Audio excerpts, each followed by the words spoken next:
আমার বন্ধুর সন্তানের বয়স 10, পড়াশোনায় দিন দিন পিছিয়ে যাচ্ছে, স্কুলে মনোযোগ নাই, বাবা মা মেজাজ খারাপ করে মারতেছে, মারার পরে দেখা যাচ্ছে বাচ্চা আরও এলোমেলো হয়ে যাচ্ছে। সাইকিয়াট্রিস্ট হিসেবে আপনি কি মনে করেন সে কি করবে?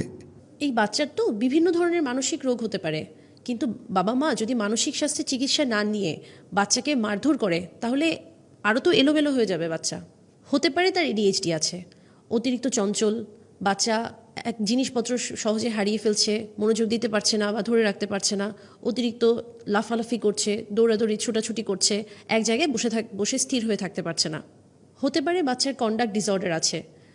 বাচ্চা অতিরিক্ত রাগারাগি করছে, জিনিসপত্র ভাঙচুর করছে, বাবা মাকে গালাগালি করছে, এমনকি মারধর করছে, অথবা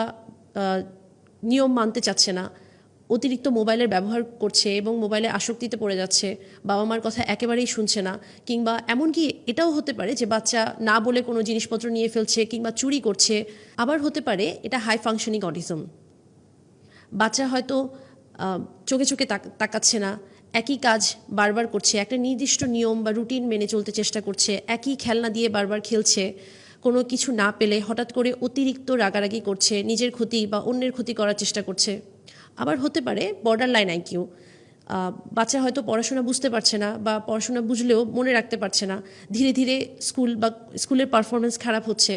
বাচ্চার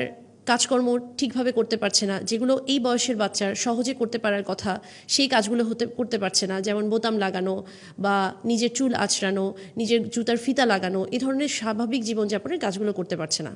এই বাচ্চাটা যখন একজন সাইকিয়াট্রিস্টের কাছে আসবে, একটা সাইকিয়াট্রিস্ট ইভালুয়েট করার পরে বাচ্চাটাকে যখন ডেভেলপমেন্টাল থেরাপিস্ট এবং চাইল্ড সাইকোলজিস্টের মাধ্যমে একসাথে চিকিৎসা করবে, বাচ্চার এই সমস্যা তখন ইমপ্রুভ করবে।